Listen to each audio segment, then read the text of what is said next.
Yes, we're ready.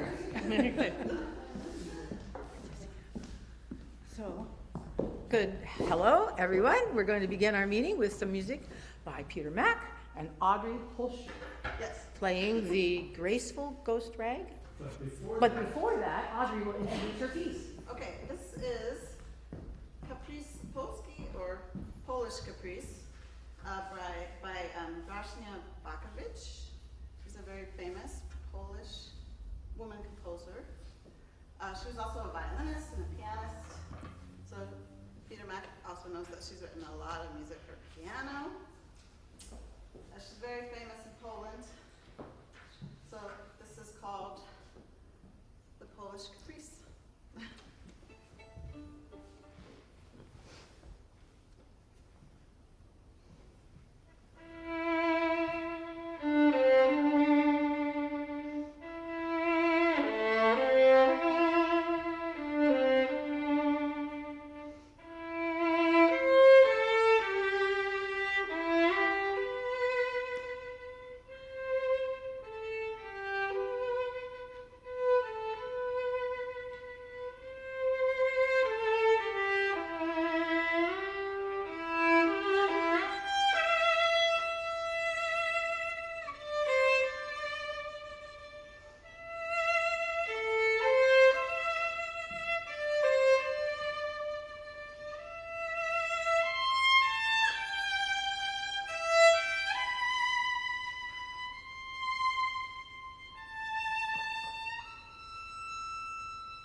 lucky are we to have this playing? It's a world-class playing right here just privately for us. I've never heard such a lovely violin. I'm not a big fan of violin, but I'm changing my ways now. It's so lovely. And Peter, I just am awed with playing at all times. So I'm Suzanne Grant. I am here in place of Josie, who is in Toronto. I asked Josie last night, I said, well, which team are you rooting for? She goes, doesn't matter, I win either way. One of my teams is in the World Series, so she's good. I'd like to call this meeting of the Seattle Music Teachers Association to order today, October 17th. And I would like to call for approval of the minutes. Would anyone like to approve the minutes from last time? Pam approves the minutes, right? And second? All right, so we've done that. We got the minutes approved. Excellent. All in favor? Aye. Now they're approved. Thank you, Kathy. Where would we be without Kathy? We wouldn't be here, I tell you.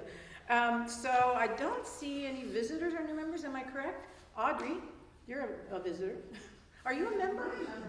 Well, I didn't know that. Learning something all the time. Well, great. I'm glad that you're here today. Alrighty, now we have no treasurer's report today because Anne is sick. So I'm ready to open the floor to the business already. So who would like to come up and chat to us for a little while? Anyone have some? Grace Ann. Nothing big. Just reminding everyone that this coming weekend is October Festival. It's going to be here. It's going to be great. We have a lot of really interesting, diverse programming this year and lots of visuals and special effects. We're going to even have a 2-piano piece. Thomas Lee has some students performing the Prokofiev concerto, so it's going to be great. So if you want to come and watch plans for next year, that'd be great. And I want to say kudos to you guys for playing, especially at this time of day. And what time? Oh, sorry. Yeah, thank you. Time of day, it's going to start at 4:15. The performances, load-in is at 3:30, and it's probably going to be an hour, 90 minutes. October 19th, Sunday, October 19th. Sunday, this Sunday. All those details, All right, I always forget. Right. In the afternoon, Sunday afternoon, what a good thing to do. What a good thing to come to. All right, anybody else? Peter, can you talk to us a little? Sure. Every year, MTNA has a program called the Foundation Fellowship Program.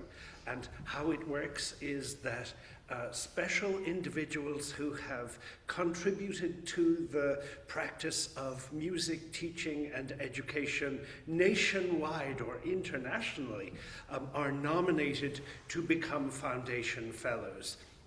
And how it works is that they and their friends work together to raise $1,500 for the MTNA Foundation Fund, which is what goes to pay for education and for programs and for the competition prizes. So it's a really worthy thing. And this year, Washington State is proud to sponsor 2 Foundation Fellows because it is the 150th anniversary of the founding of MTNA next year. And so what that means is that once the 2 Foundation Fellows from Washington State are funded, they will both go to Chicago for the national conference in March, where at the gala dinner they will be awarded their Foundation Fellowship. And our 2 Foundation Fellows from Washington State are Karen Hollenbeck and Kathy Mortensen.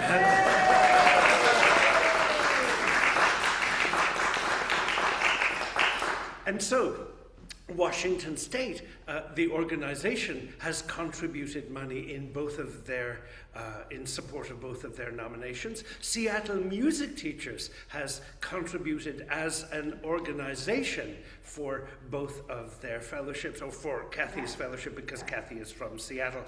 But if you want to contribute personally, if you go to the Clarion, it is in the Clarion the instructions how to do it. And it's a really wonderful thing that one of our own is being recognized in this way, and I hope that you will all support her foundation. Yay, Kathy!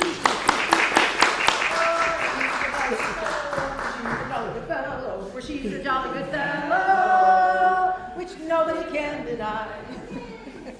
Do we have any more announcements? Any more people like to speak? Jessica, I know you want to. She is a big, there's something coming. Something's coming. It's Jessica, we know what it is. All right, good morning, everyone. So I am Jessica, representing the social committee. Sophia and I, we work really hard along with the board to put together events that we hope you enjoy. Unfortunately, the weather did not agree with us for tomorrow. We were supposed to have an outdoor event where we were supposed to enjoy the beautiful arboretum along with Peter's Garden, but it's supposed to be cold and raining. So we're deciding to postpone and reschedule the event. Yes, and so hopefully it will give more people to sign up, and then hopefully the sun will be shining and no rain. So the cancellation will go out, and we'll let everybody know about the reschedule. But what is coming up is our first ever SMTA Halloween costume party on Saturday, October 25th at 5 o'clock p.m. It's currently scheduled at Josie's home, so it's another multi-generational event, so please invite friends and family. Looking ahead in November, we have on Saturday, November 8th at 5 o'clock p.m., a group outing to the Chihuly Garden and Glass, followed by dinner afterwards. And then a free event on Saturday, November 15th at 5 o'clock p.m. is our dinner series at Samantha Young's home, which I believe is in Kenmore. And so I did want to mention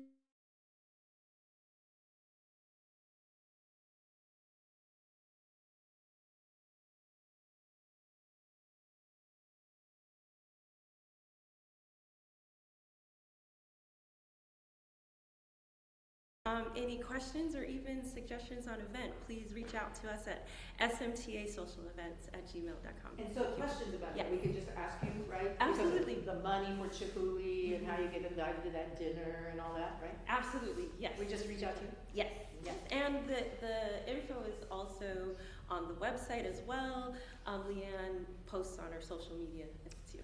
So, yes. Thank you, everyone. You know, we're getting national attention for Jessica and Sophia's activities, right? You told us, it's kind of amazing, kind of pretty special. So any more announcements? Who else has an announcement they'd like to make? Anyone? I'll make an announcement. Oh.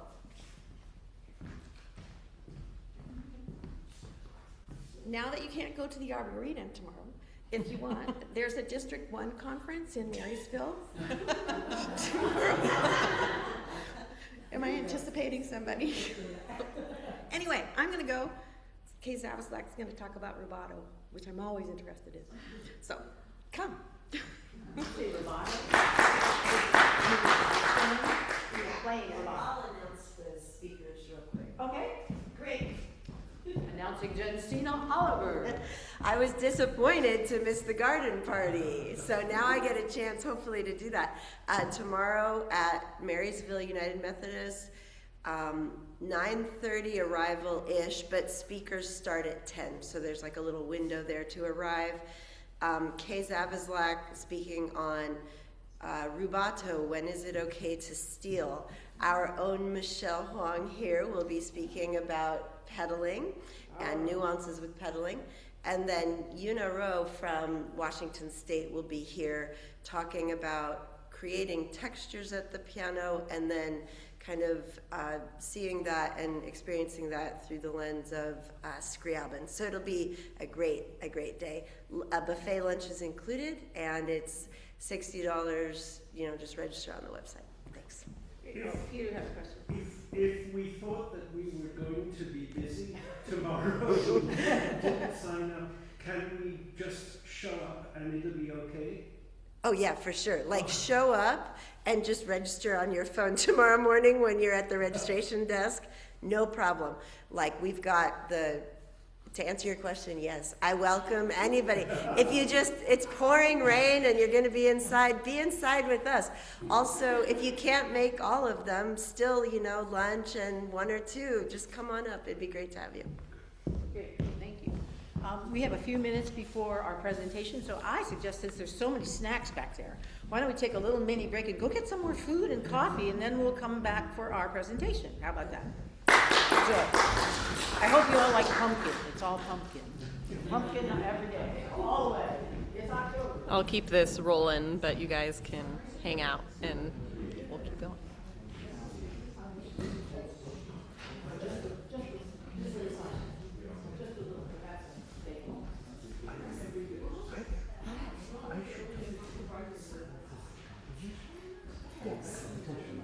Yes. Hold on one second. I'm gonna just put this on.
Great.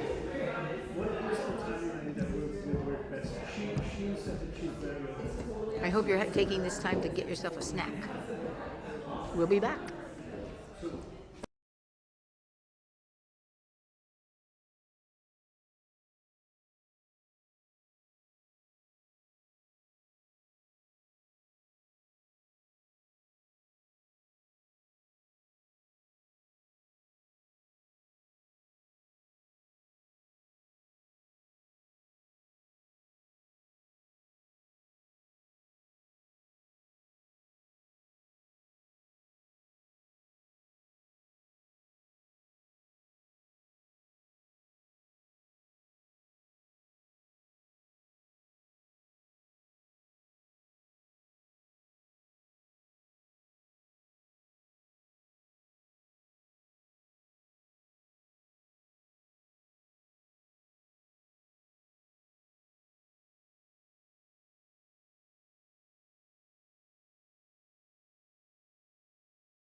Hello again. Turn up volume. That's all right.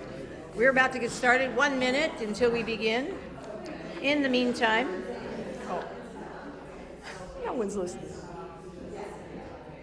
1 minute warning, please.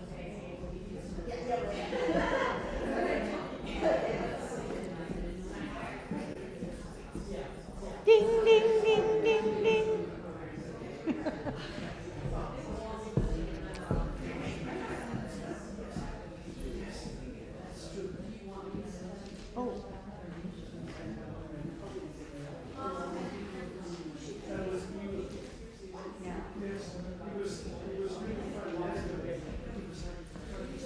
While we're getting ready for Dr. Jensina Oliver, I'd like to tell you about a concert that I'm singing in. It's presented by the American Cetacean Society, and it's tomorrow night after the No Kings March, which that's where I'll be, with my mouth shut so I can sing. This is a concert that features a violinist, which reminded me of Audrey, her wonderful playing, and it's going to be tomorrow night. The American Cetacean Society is presenting a concert, the Orca Cantata, written by Fred West, and I'll be singing in the Turquoise Vocal Ensemble. So, You have a whale of a time. I'll have a whale of a time. I would like to, at this time, to introduce Dr. Jensina Oliver. I have a nice long intro for you. Oh, She's known for her expressive and passionate performances. She's appeared as a soloist and chamber musician in the United States, China, Canada, Costa Rica, Israel, and throughout Europe. Her performances with orchestra include appearances with the Hubble Provincial Orchestra of Wuhan, China, as well as the Utah Philharmonia Orchestra of Southern Utah, Intermountain Chamber Orchestra, University of Washington Symphony, and University of Utah Symphony Orchestra. She was a national finalist of MTNA Chamber Competition, a resident artist at the Banff Chamber Music Festival, which I think is cool, and has won several solo and concerto competitions throughout the U.S. As a member of Duo Cascadia, Dr. Oliver performs with Dr. Kay Zavislak, exploring a diverse piano ensemble repertoire and concertizing throughout the Pacific Northwest.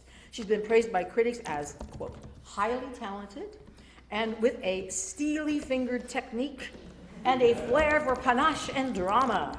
She earned her doctorate in piano performance at the U of W under the guidance of Mr. Craig Shepard, and she's taught music courses at Shoreline Community College since 1998. She's a nationally certified teacher of music. She has a thriving studio with students of all ages. She's well known for providing meaningful artistic instruction to students and teachers alike.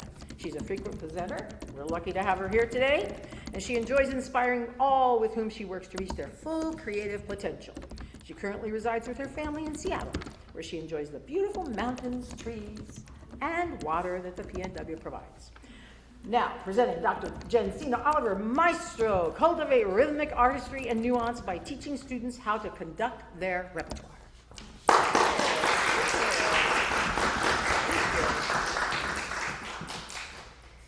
Hi, everybody. I'm delighted to be here today among friends. I was driving here this morning and enjoying it's roughly 11 minutes from my home. And part of the reason why I shifted over to Edmonds a while back is that my oldest child, who's now 24, was a toddler, and instead of schlepping down to Danes, which I really enjoyed, but instead of going all the way down to Danes, the Edmonds music teachers used to meet at 185th and Aurora at Prosser Piano, if you know where that music store is. So they have since shifted a little bit more north. It's not too far, but a couple of years ago I was like, why am I not in Seattle? I finally realized, like, a lot of people do multiple memberships. I was like, why am I, like, I'm friends with everybody in Seattle. Why am I not part of the Seattle organization? So I finally had the light bulb moment and did the dual membership, and I'm so glad to be here. And it really feels like kind of coming back to my very early Seattle roots. I moved here in 1998 and was a member from at least 1999 for several years when we used to meet down at Danes. So the commute is great. I love seeing all of you, and Danes, Oscar, that's where we met way back when, right? Okay, so today I'm going to be discussing some topics related to rhythm. As an adjudicator and a workshop presenter, etc. Whenever I work with students, something that really sticks out in the most mature, prepared, connected, engaged performances is a stellar sense of rhythm. And I don't mean they play metronomically at all. What I mean is they are so grounded, so deeply in the rhythm of the piece. It's so well organized. It's so well controlled. The nuances are immaculate. That, I believe, is something that really stands out in the best performances, just as much as, notes and accuracy of the keys that are being touched, this underlying, really grounded sense of rhythm. So that's kind of what I put in my opening paragraph. I'm not going to read to you other than this, and this is just for the online folks, and those of you who are online, I can send you this. My email's very easy. It's jensina.oliver@gmail.com. If you'd like me to send you the handout, I'd be glad to do that. I usually give this presentation with Google Slides behind me so that we can all read together, but last night I was realizing with Josie and Ryan it might be better to do the hard copy, so I really quickly condensed things, and I'd be happy to send that to anybody who's online. So here's my opening paragraph, which is: the best musical performances have both rhythmic drive and subtle nuance. In this session, we'll discuss how to help your students level up in their understanding of meter, time signature, underlying pulse. Topics will include poetic meter as it relates to time signatures, compound meter, common problems in iconic teaching pieces, and helping your students conduct their music to achieve compelling results. So I don't know if we'll get to all of those, but I'll try to get to most of those. All right, so the first heading that the folks in the room here have is sometimes students, and a few bullet points. Sometimes students struggle to keep a steady beat throughout the piece, even if they know, like intellectually what it is, they're not feeling it deeply throughout the piece. So this is the most common. Bullet point number 2, sometimes students feel the division of the beat as their unit of measurement, which is perfectly fine when they're learning it. In fact, I'm sure it's encouraged. But once you're refining to the final performance level, they cannot be feeling eighth notes when they're in 4/4. We have to shift to whatever the time signature is asking us to do.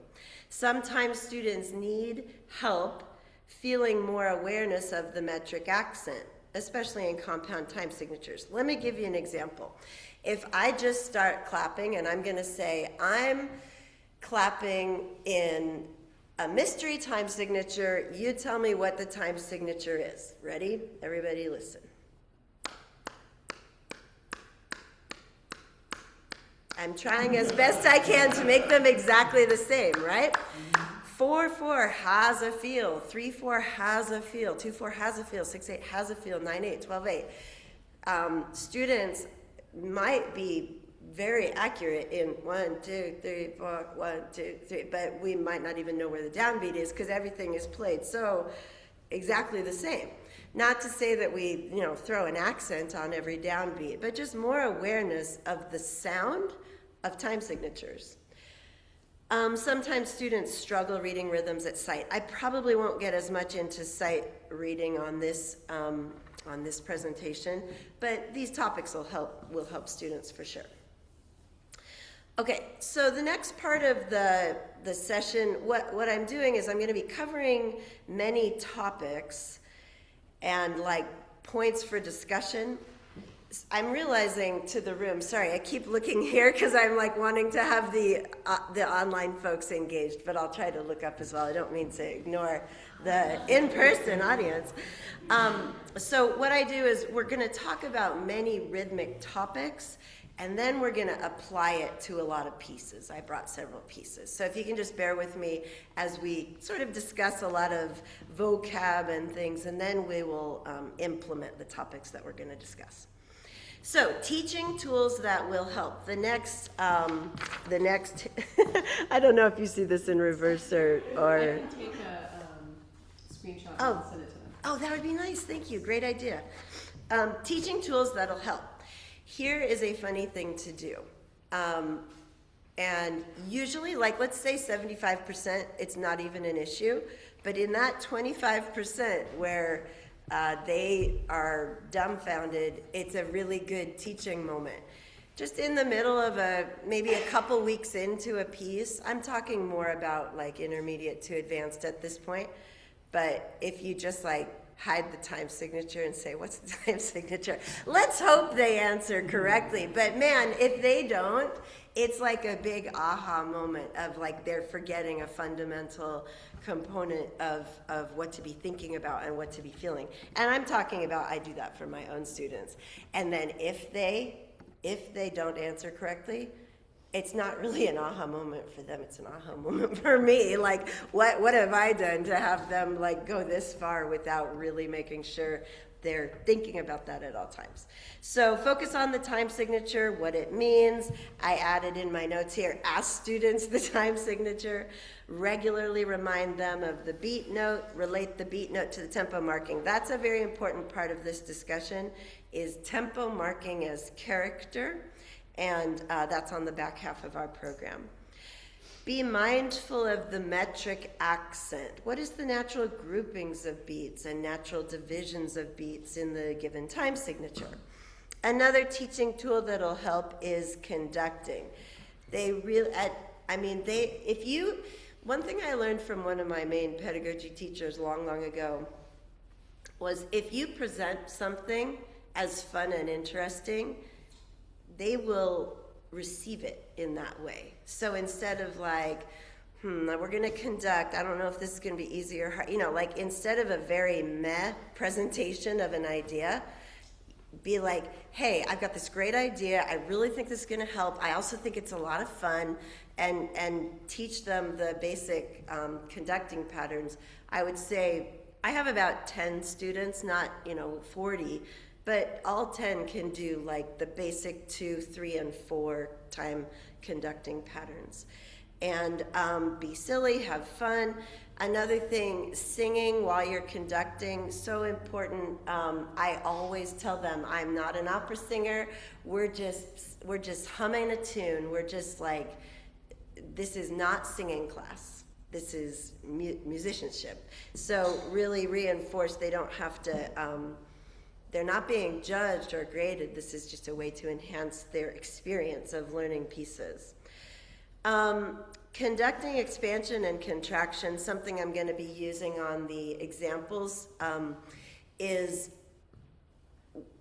again, as I mentioned at the opening, when I say just compelling rhythm, it's not that it's like that. In fact, it rarely is, but just the student player having total command over what's going on in the rhythm. And I like this idea of conducting expansion and contraction. Let me show you what I mean. So if you're dealing with a basic 4/4 conducting pattern, 1, 2, I'll just do moderate tempo, 1, 2, 3. Let's say at the opening you kind of want to ease into it. I'm thinking, on the way here, I was thinking a rain dot prelude. 1, da, da. Okay, hold on. Dum, da, dee. Okay, stick with me here for a second. 1 and a 2 and 3 and 4 and. When you want to kind of ease into something in the same way as you ritardando, you can kind of ease into something by using subdivisions. This is on the bullet point there, the 4th bullet point. So in order to ease into a tempo, you can go 1 and a 2 and 3, 4. So you feel the 4s, then the 2s, then the beats. That can be really effective. That way it's not like haltingly speeding up or adjusting in any way. Same thing on a ritardando. We've all seen students or had a student who kind of like, when they hit ritardando, they just double everything, quarters turn to halves in perfect time. So kind of feeling that, let's say we're in the ritardando measure, 1, 2, 3, and 4, E, and 1. And then it just, like, it's so beautifully, the ratio of change is so beautifully tapered off. Okay, and then 60-second drills in lessons. This might be like a little bit for younger kids, but to be honest, if any of them are doing music literacy program, pull out those lines of rhythm. And another great thing that this wonderful teaching and professor I had, her name was Janet Mann, and this was at University of Utah. I was so impacted by her teaching. We had a very thorough program there. In between my bachelor's and master's, I had 1 year of beginning pedagogy, a year of intermediate pedagogy, a year of advanced pedagogy, and a year of gifted pedagogy. So this woman it was a force, and she really helped the students in that program. And she would always talk about, imagine the kid in the lesson sitting there at the bench, and for some, it's great. They're so intense about their piano study, it's great. But what if it's like a more typical student who's good, maybe not like gonna be a music major, but like a rock solid student? They just need a brain break sometimes. So if you whip out your wood sticks, claves, and just do like a little bit of rhythm, or sometimes get them off the bench. Imagine if the bench becomes the desk for just a minute and you lay some rhythm lines out and they're off the bench, they're doing some rhythms, 30 to 60 seconds. It's just to shake it up. It helps their brain reset for the next seated piece that you're about to work on. So I think those 60-second drills, just like after you wrap up working on your technique or piece number one, however you manage your lessons, in between pieces, just do something a little different for 60 seconds that's not just the same old. That can be really helpful. Okay, important terms for our discussion. I'm not talking down to you. I know that you know what all these mean. These are just words that are important with rhythm discussion. So obviously time signature. Meter is the way that music is broken down. So a lot of times I'll talk with kids about, for example, in 6/8, both 2/4 and 6/8 are duple, meaning 2 beats per measure. And 6/8 is more similar to 2/4 than it is anything else because it's 2 beats per measure. And then, so we'll do our conducting pattern. We'll do 1 and 2 and 1 E and a 2 E and then we'll kind of keep this going. We'll be silent for a second. 1 and a 2 and we feel that lilt and we move our bodies and just feel that difference of the compound versus the simple. Side note, I do understand that some slow 6/8 movements, really you feel the 8th note. And I think there are like some Beethoven sonata movements in a really slow 6/8, very somber. In that case, 1 and 2, something like that, you can kind of pulse out those 8th notes. But in general, 6/8 should be a 2-beat measure. I have some examples. In particular, the Mendelssohn boat songs are, you will hear so much variety and tempo on the Mendelssohn boat songs. Is the 8th note our guiding light? Is a very slow dotted quarter our guiding light? We will do a survey as I play them, okay? That'll happen here in just a minute. Okay, moving on. Important terms. The beat note and the value of the beat note in each piece. So what I mean by that is understanding in a time signature, in simple time, the bottom note represents the beat note, but in compound time, the lower note represents the small parts, which we would call the division of the beat. Again, the most common with elementary intermediate, is feeling like, let's say we're in 9/8. Are there really 9 beats?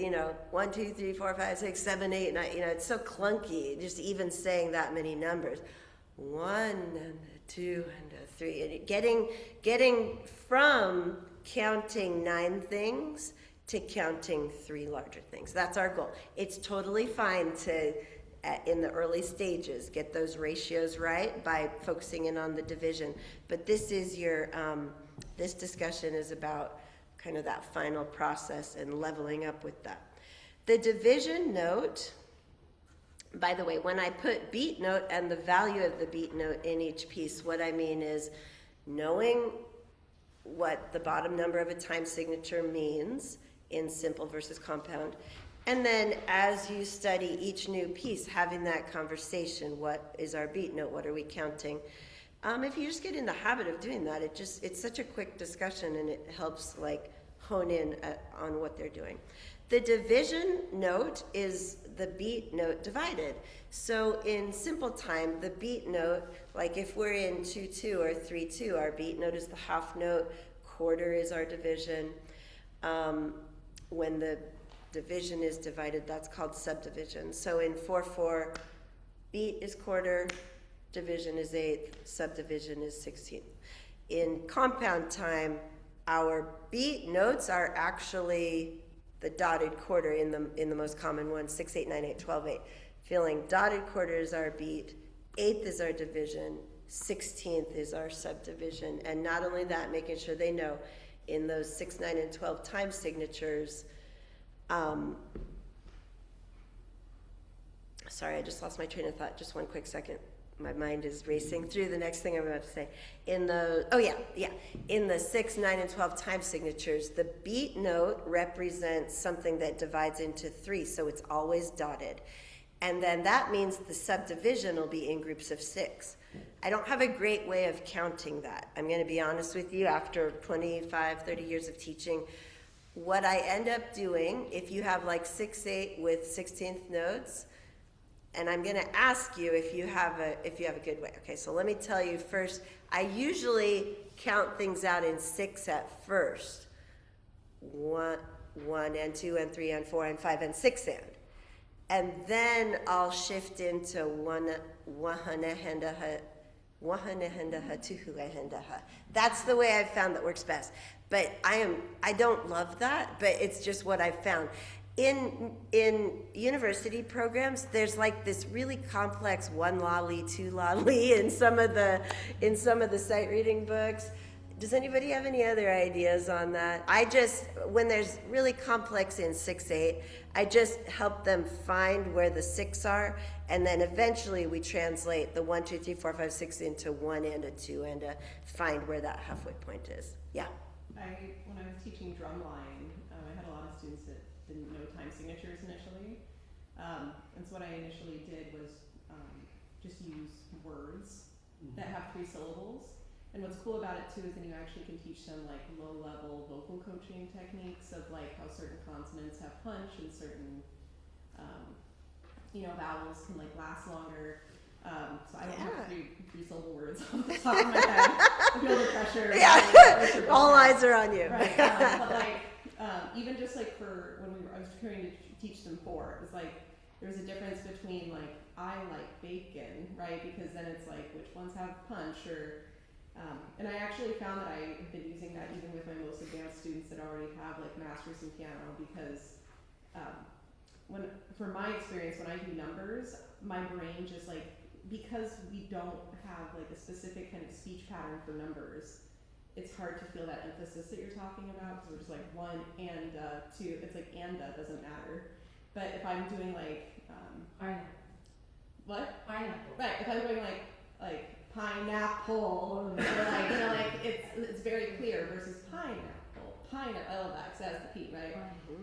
So it just kind of gives that like little extra punch. And then what's cool is you can create as you're learning the piece and trying to change the phrasing. You can also then like play with when you're doing pineapple versus pineapple something else that like it has to So love it. I like just weird words because then also it sticks with me because what I used to do was humming random stuff to myself. Yes, I'm all for that, and that's a great preview. Our grand finale today is fruit salad on Claire de Lune, so I'm right with you on that. So just wait.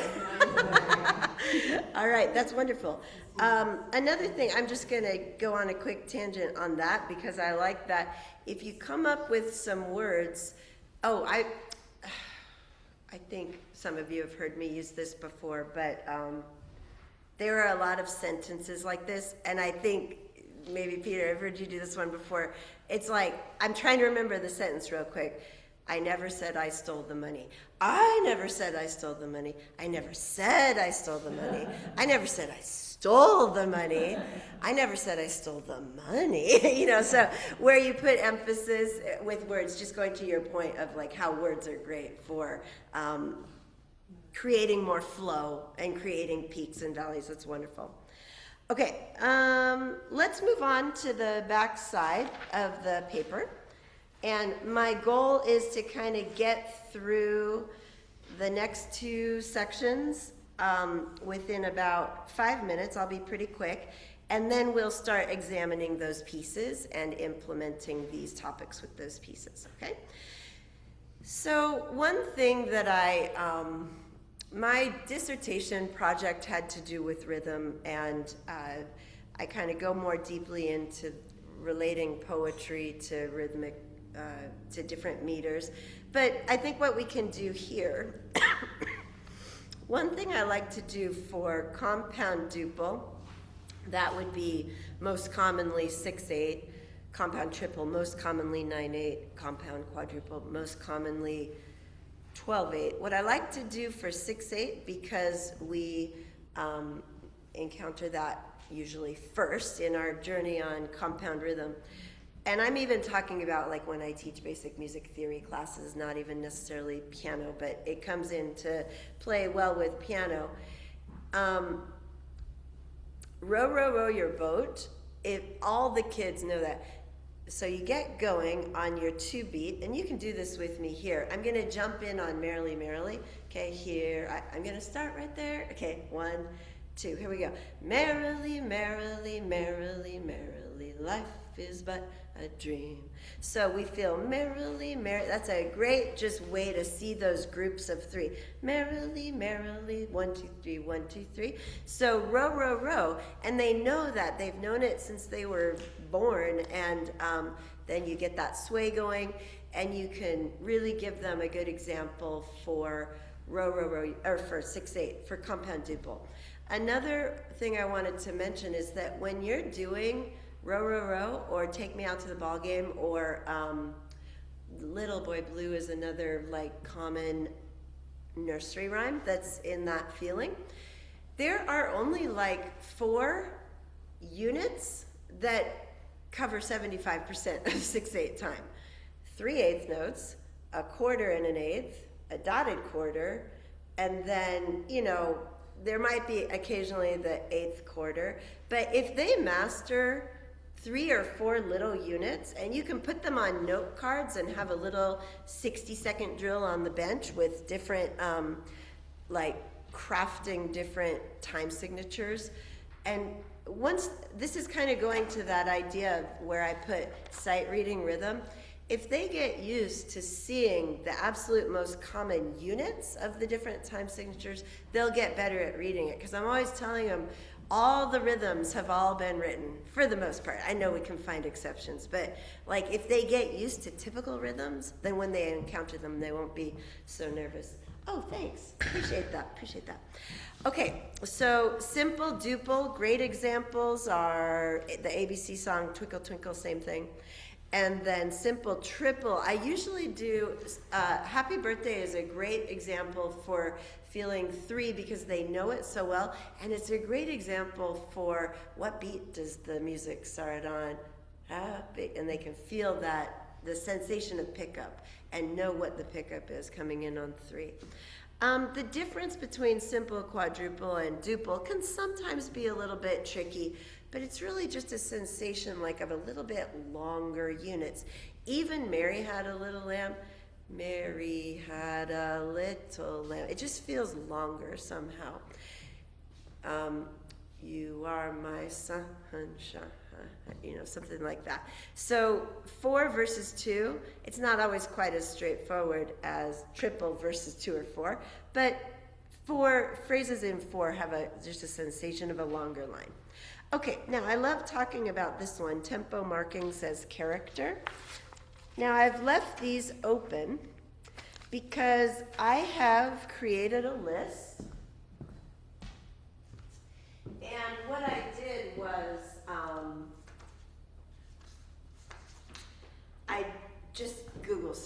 be honest, I have some ideas of my own. Like I had some definitions of my own for these. And then I did some Google searching, basic music dictionary websites. Like I didn't come up with all these words. I wrote down the ones I liked the best. And what I'm pointing at is, for each of these blanks, I have 3 words, but I'm kind of curious about, and you also you don't have to respond, just be thinking about it, but if you'd like to share, that would be great. So grave, obviously the first 3 there are in the realm of slow. Those are slow tempo markings. So what we're gonna try to do here, and I found it to be pretty interesting when I was doing that Google search. I really enjoyed coming to a more refined sensation of what each of these mean and what that does for the character of the piece. So grave, largo, adagio. Let's just start with they're all in the slow world, okay? Do you have any idea about any one of those in a unique way? I have 3 unique words for each of these, but I just want to see if any of those, I think probably grave we can come up with, like, I can't think of a grave piece in major. So it's very heavy, it's very solemn, okay? You might even say funereal, if that's a word. I just made that up. But obviously grave, brings us to that. So for that I have slow, solemn, heavy. Now let's contrast that with largo. I really liked what I came up with on largo. It is not mine. It is like music dictionaries online. I like what I found. Largo as different than grave. And what I came... Largo as opposed to grave. Grave being solemn and heavy. Largo, slow. But what a lot of music dictionaries had was broadly, expansive. That's very different than heavy and solemn. It makes us kind of go like that instead of going down into the earth, we're kind of going up into the sky, really. Okay, adagio, same thing. I was like slow. I have an approximate metronome marking, but one thing, Robin McCabe, she is such a smart woman, and I really enjoyed having her on my committee at UW, and she was always talking about tempo as character, not just a metronome marking. Tempo as character. So, adagio, again, I was like slow, and then I did my Google search, and I liked this: stately, calm. A couple of dictionaries also said melancholy. I don't think that's required if it's an adagio in major. Major could, there are some major key pieces that are just so painfully beautiful, like that Rachmaninoff D major prelude I find to be melancholy major. It's D major, but so painfully beautiful, I guess you could say. Okay, so moving forward, andante, I know we're always familiar with seeing that as walking pace, okay? Which I think is kind of vague, to be honest. So I like what I found. I like this a lot more. Relaxed, comfortable, leisurely. We all have different walking paces, and it really depends on our mood, depends on the weather. And so I would say, I loved that term relaxed. I thought that was a great alternative. Okay, moderato and andante probably can have a lot of overlap. I liked so moderato, what am I thinking? Moderate, like I'm doing the direct translation. What does that mean? I liked this, balanced and steady. I thought that was really nice. Just like steady, moderate, balanced, just steady as she goes, sort of thing. Okay, moving forward, allegretto. I know that we all know that that's like moderately fast. Some other words that were that I discovered for it in these online dictionaries were just this term, fairly brisk. Okay, so it's like moving along, it's fairly brisk.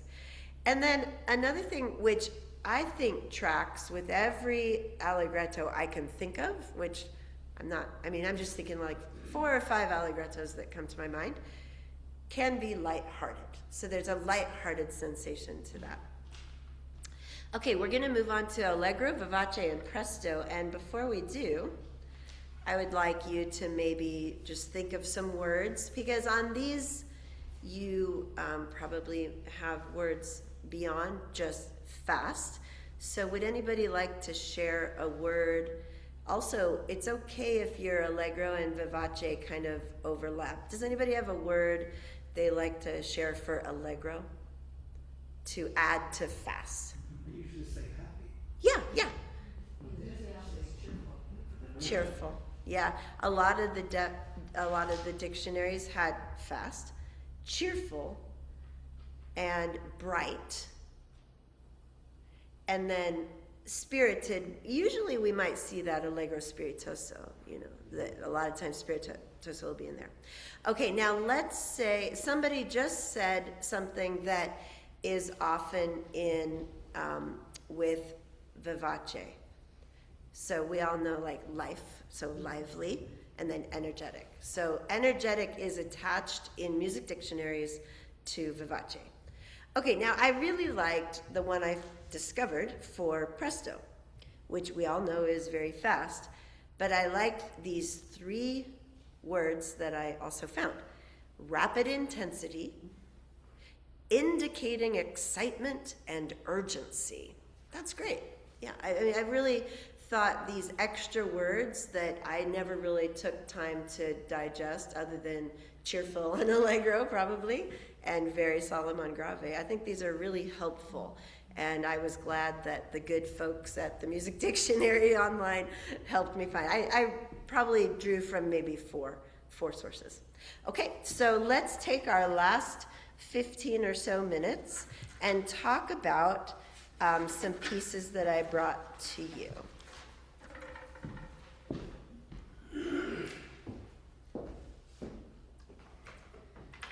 Okay, I'm going to try to play the clowns in a way that I think typical, we've been working on it, good neighborhood kid comes, like, sweetheart, we love the kid, good typical kid.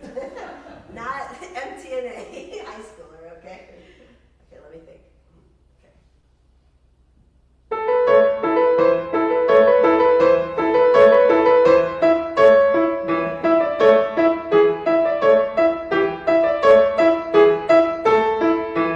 Now, if I were to say, my next question for that kid, so all the notes are accurate. We are good. We're moving up. We're leveling up. So if I ask, and I do this with my students all the time, and they routinely, they feel that subdivision. I meant to say division. You have to break them of this habit. They'll go like this. I'll say, can you tap the tempo for me? And you can feel it in the performance, okay? So if I do that, I want to bring attention to you, because this kind of polka left hand is so common. So let's focus in on the left hand. If those are equal, then I feel that then the time signature is 4/8. They're playing in 4/8.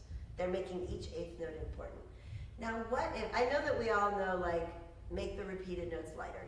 Everybody knows that. Okay, and then think about the effect of make the repeated notes lighter. Then I hear my little polka bass line. Do, do, do, do. Okay, now, focus in. Another interesting thing just for you mentally as you're approaching commenting on students is like kind of mapping out not only, okay, I'm in 2/4, what is happening on those beats? In the right hand. And this piece is kind of about like tripping and just the silly, jovial, antics of a clown, right? So if we break it down to what's happening on the beat note, okay, and then that brings a little bit more interest. I am going to ask the student, because they have mastered this, I'm going to ask them to go faster, okay? So my next comment is like, let's feel the quarter, and let's get it moving in an allegretto way, lighthearted, fairly brisk pace. And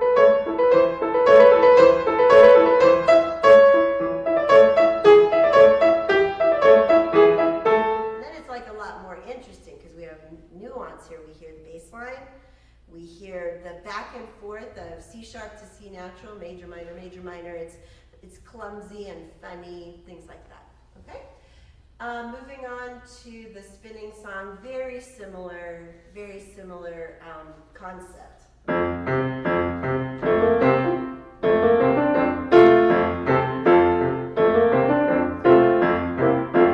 I would say that's being played as if this is the beat. Okay, so now we shift, we go a little faster. A lot of times to make that shift, you have to like bump up the tempo just a little. Not every time, but it's common. So now we're going, and then our pulse becomes a tonic, okay? Okay, now something else interesting happens here. I'm just gonna go slowly first because I forgot the music I'm trying to remember. Hold on just 1 second. Okay, if this is our beat, let's go back to 4/8.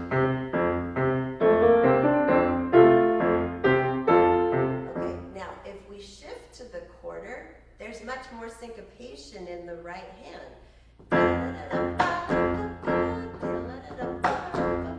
We can hear that syncopation better, and it's a lot more fun. It's much more rhythmically interesting, and we didn't do very much. We just maybe lightened up on the thumb, felt the quarter pulses, and then we can hear that accent even better. Okay, moving on. Opus 36, number 1. I'm curious, I would like to know, because I see it in about 50-50. I prefer the first movement in cut time, and some publishers publish it in cut time. But I have seen an occasional 4/4 on the Clementi Opus 36, number 1. Can I hear from you what you normally see that in, 4/4 versus cut? Or like you're experiencing the same as me, maybe that you see it in both. So da dee da da da. I prefer it in cut, right? If it's at a pretty quick speed, even in 4/4, you could encourage the student, like, oh, we're at a fast 4/4. Let's really feel those big half measures. Let's feel the half notes. Let's see what that sounds like. So you'll sometimes see that in 4/4. I prefer it in 2. And again, you have to go faster, but they know the piece. You're just pushing them to the final place. You'd be surprised how, again, going back to this idea where if you encourage it with infectious enthusiasm, like you're gonna love how this feels when you get it even a little bit faster. Your scales will be dazzling. It's gonna be amazing. Like not in a nervous way yourself, but in a way that instills confidence. And they'll rise to the challenge. They really will, especially if they know it pretty well. Okay, moving on. Oh yeah, how many times have I heard this like this? There's nothing wrong. This is the second movement. And I say, what's the beat? They're tapping like each part of a triplet. So you can go into 1, 2, 3, get the conducting going. And then you have to talk to them about the triplet, that not all 3 notes are equal. If each one is the same, that goes back to that idea I was just telling you at the beginning, where if everything is equal, we're not feeling the uniqueness of the rhythms. Okay, so we want just a touch more in your fifth finger. Something like 1, 2, 3, 1, 2. Just making sure they're not going too slow after they've learned it. Push, push, push. Okay, the last one, I just wanted to mention that the last one, whenever you're in 3/8, you can sometimes just feel it in 1. You have to kind of gauge the students, but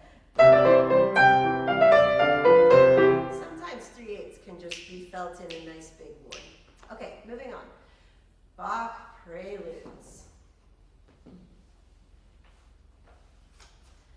I want to discuss briefly the topic of metric organization. I mentioned that earlier.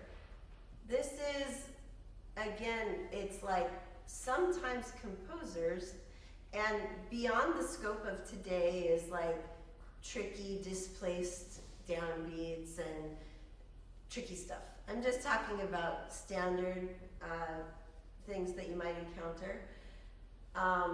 I adjudicated a kid who played this very, very well. I'm gonna put you on the spot. If you know the piece, don't answer. But if maybe you've heard of it, but you haven't looked at the score before, tell me is this duple, triple, or quadruple? And I'm just going to give you a little sample, and all the notes that I'm playing are going to be right. I'm asking you the rhythmic feel, okay? Hold on, I gotta remember how she did it. Okay.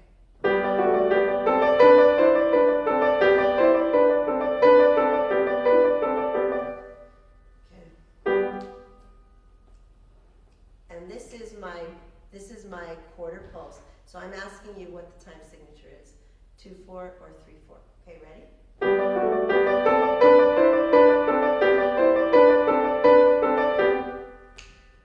It sounded like 2/4. Da da da da ba ba ba ba ba ba ba ba ba ba. Okay, all the notes were right.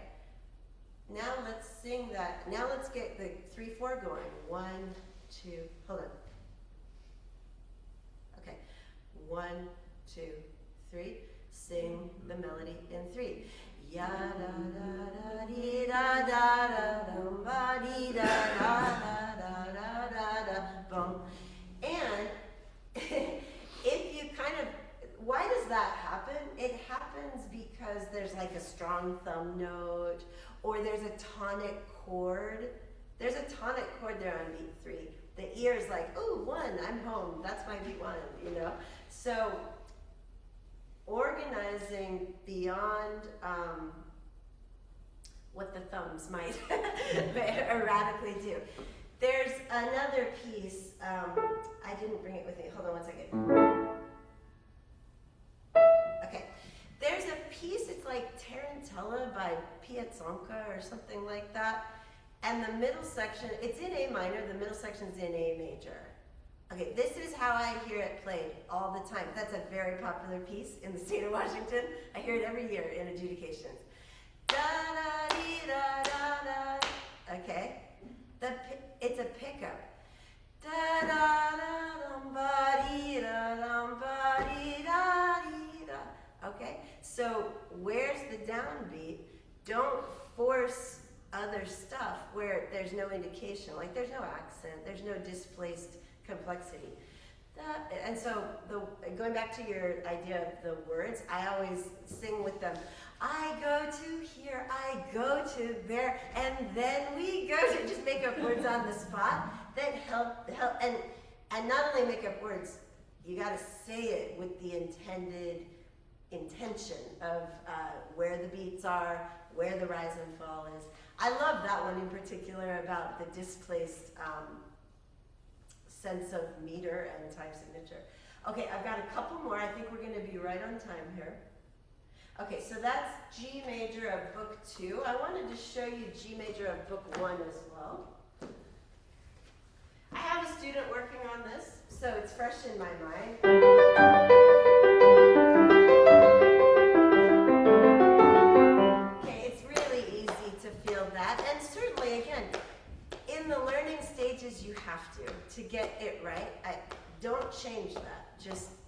we're talking about moving beyond the learning stages. This is a funny time signature. Have any of you ever looked? I totally forgot. I played this in high school, and I gave it to a student. I completely forgot it had this really wacky time signature. I gotta show it to you. In this book, anyway. Sometimes this book does weird stuff. In the top, it's 2416, but then in the bottom, it has a C right there. So it's just saying there are 16th notes in groups of 6 per quarter, so 6 16ths per quarter. Okay, so it's very common, 2, 3, 4, 1, but it's actually 1, 2, 3, 4. In this particular case, yes, it does mean you have to play it faster. It does, okay? But even if you go on the slow side of things, feel it in those big quarter pulses so that we're like,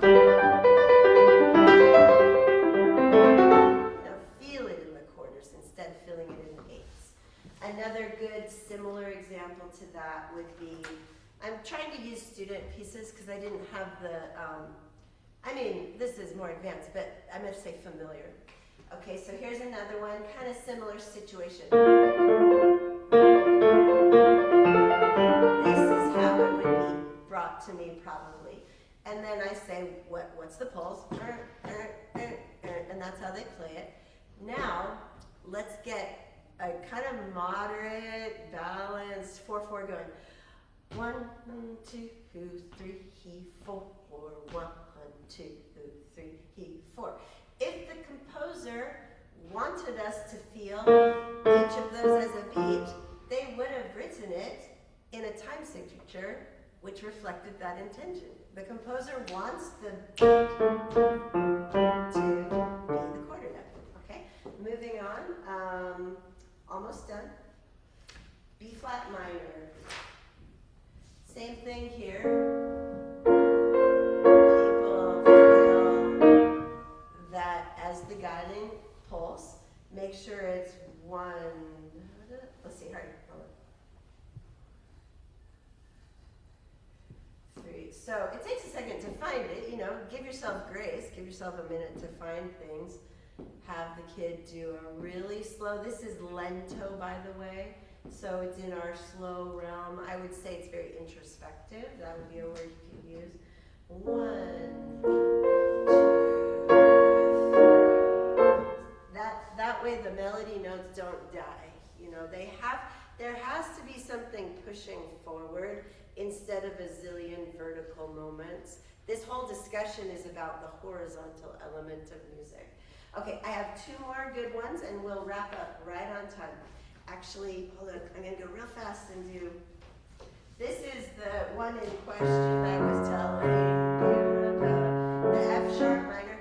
You will hear people take this really slowly, and if that's how they deeply feel it, I'm not gonna question it. I prefer attempting to find a dotted quarter instead of just luxuriating in the 8th note. It just can die a little bit, especially I like thinking of the ending.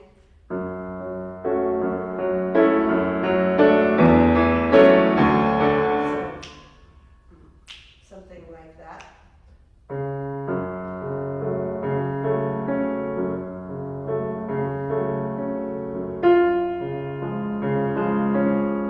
And then think about the melody.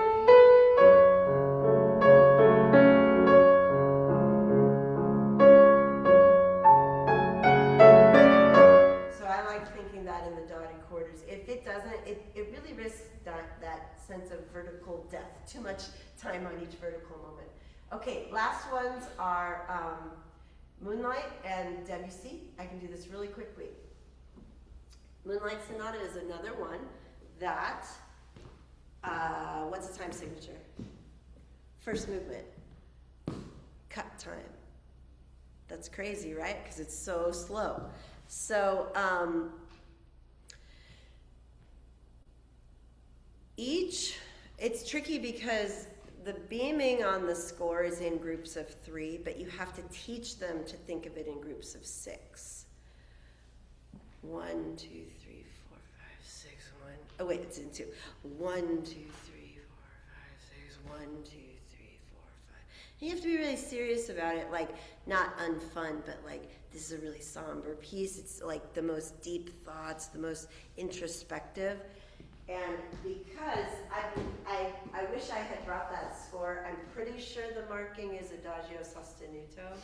And there's a huge difference between a quarter note adagio and a half note being adagio. If the half note is adagio, our beat note, this is slow, melancholy, and somber. If our quarter note, da da da da da da da da,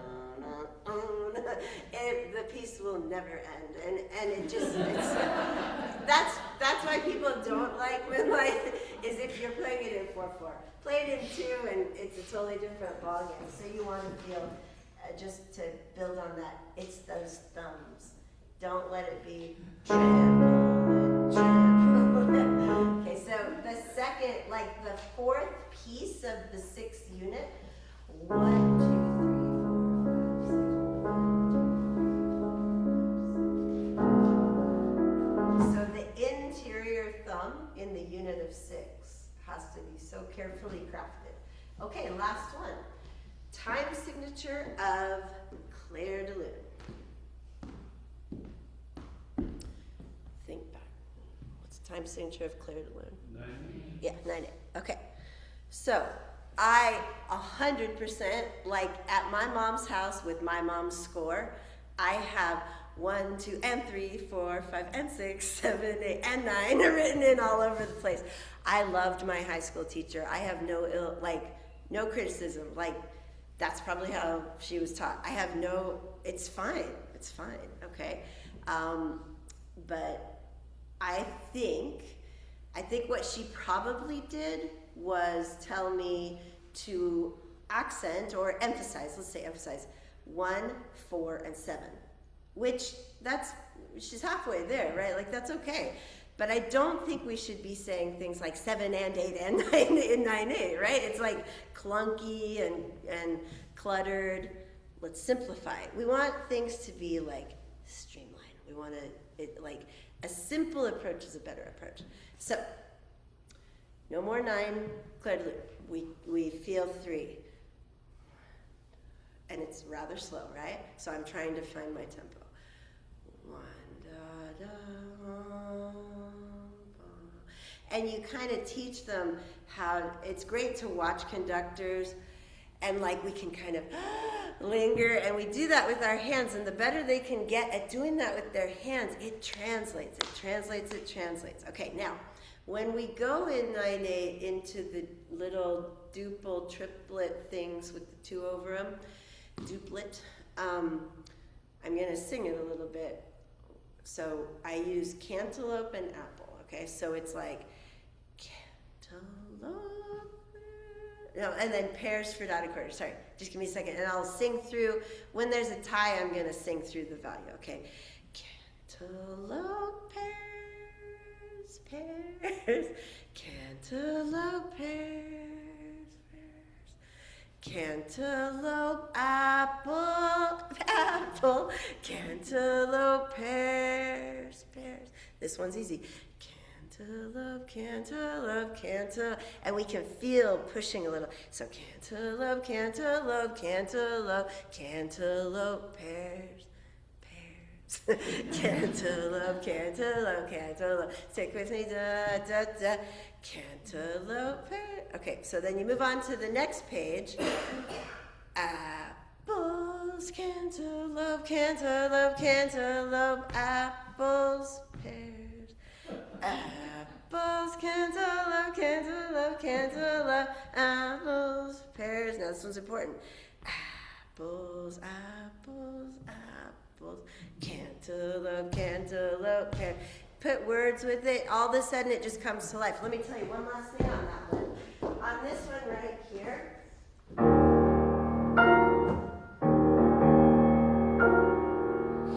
How many of you have heard this? When there's a move, when the note moves, then there's just such suddenly this, strength. So making sure that they're feeling the beat, that they conduct it, that there's like a supple sense of nuance. We push and pull when the style needs us to. Anyway, thanks for listening to me, and I hope that, I didn't really hear from you as much as I wanted to, but I hope that you were reminded of, I know this is a very highly experienced and educated group, so thanks for letting me talk to you today. Oh,